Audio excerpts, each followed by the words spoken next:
So with creative destruction, it's not the jobs that are being created aren't happening in the places where they're being destroyed.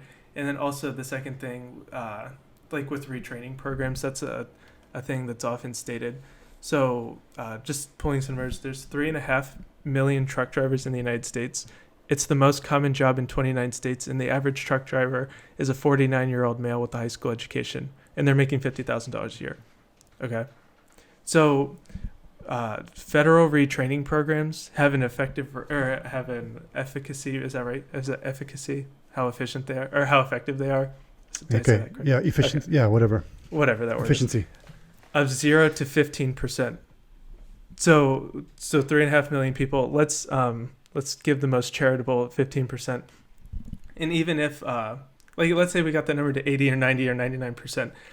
If you're an employer, would you rather hire a 50-year-old male with a high school education that got a certificate from a coding boot camp put on by the government, or would you rather hire the 25-year-old kid that's just out of college and you can pay him less, doesn't have a family, doesn't have health issues, doesn't have prior obligations? Which one would you rather hire, you know?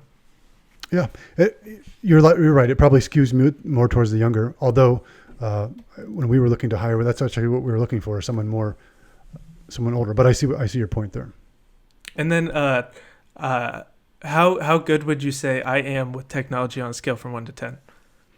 You are twice as good as me, if not more. So you're very good. So I have made an honest attempt 3 times to try to learn some sort of coding language. I tried various languages, and it is to understate it is incredibly difficult to do so. Like to learn the syntax and like how to like anybody that has done this knows how similar it is to learning a new language, and then times 5 in difficulty. Like it's extremely difficult to do this. So to retrain somebody to do this incredibly difficult skill, and so like when we're talking about retraining, the reason I bring up software engineering is because like these are the types of jobs that can replace the standard of living of somebody that's making $50,000 a year. You'd probably make more than that as a software engineer, but in a world where like 20 years in the future, there'd probably be more software engineers, which would drive the wages down. I'm just making some assumptions there. It's not a perfect comparison, but software engineering is a good place to start. Do you agree? Yes. Right. So it doesn't seem likely that you're going to retrain a coal miner or a truck driver to be coding in Python or like creating like or being proficient at coding languages when going back to the previous example of a 25-year-old that just spent 4 years trying to do it. It just doesn't seem like a plausible solution. I think you're taking a step there or a leap there, though, in saying that every job that's going to be created, it has to do something with technology in order to kind of support the AI or support whatever the system is. Remember, the fear is the trap that we fall into with the fear is that because the jobs that will be created are unknown, it's hard to say, yeah, this is what they can do. In many ways, it's a leap of faith that's going to happen. And we are, anytime we get into AI, right? If you talk about anybody, there's essentially 2 sides of that AI spectrum where you believe there's one side that believes that AI is going to take over the world. And eventually they'll become smarter than us and they'll be self-aware. And then at that point in time, they'll be able to squash us out. And we're creating our own death sentence essentially with AI. And then there's another form that says no, AI is going to work along with us. It's going to enhance things. It's going to make us better. It's going to allow us to be more human because we're going to be able to be focused on the things that make us human, that connection with other people or that caring, that love, whatever that is.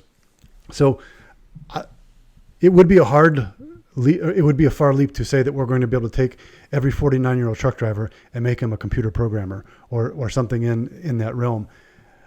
I don't think that's going to be the case, though. I think there's going to be jobs that are going to be created that are still going to be manual, still going to require some level of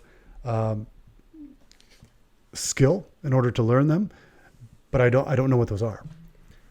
I think that it was a study that said, I think it was from McKinsey, that said 80% of the jobs are automatable, and I don't see a scenario where, because even if you look at like the trade deals with NAFTA that kind of destroyed the manufacturing jobs, if you look at that as a case study, the jobs that it destroyed and then the jobs that it created were for college graduates, which is why you see like this big push from politicians to like everybody needs a college degree, which is actually like we could have that discussion too, where it's like if everybody has a college degree, it's not really like the college degrees itself isn't really the thing that's valuable. It's the skills, right?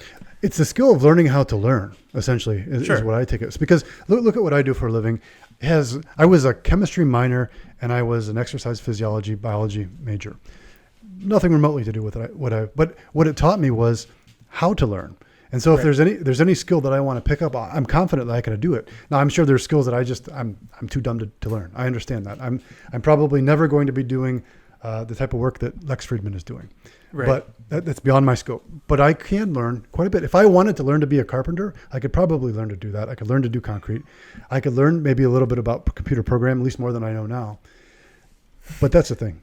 It's really hard. It'd be cool if you learned how to do it, but it's pretty hard. I would start with Excel first. Yeah. Or Word, be able to turn my computer on. No. Yeah, right, yeah. But that's a great point. But the thing that I would probably hit on is that a college degree is not the reason employers want a college degree is not because of it's not only because of the skills you learn with your degree. It's also many economists would call it a signal. So it's not that people want to hire a degree or people want to hire somebody with a degree because they're more valuable. It's because that it's too costly for somebody that's not a higher quality worker to get one. So it's harder to fool somebody. Like if you're a low quality worker and you're less likely to have a higher or a college degree. Yeah, it's basically the theory behind that. So sorry, I kind of go off. No, I would say you're right on the thing, and I don't know if necessarily in the future everybody's going to have to go to college, but I can see a situation where you are severely behind the eight ball if you don't have training, whether that's a technical school or an apprenticeship or something out there that where you're learning skills that can actually be put to use. I think so going forward over the next 30 years, I think one of the best things you can do if you're worried about AI and automation is do a trade, for sure, because automation from software is going to happen. I mean, it's already happening, like you said. Like go to any fast food restaurant, truck drivers, like the Tesla trucks in manufacturing, but it's going to be very hard to create a robot that can do plumbing, that can be a carpenter. Like those are a good short-term solution because hardware artificial intelligence is way possibly hundreds of years in the future, and we don't really have to deal with those problems. But I think that is a good solution for the short term, is kind of prop up trade schools. It's not often talked about, but I think that's a good idea.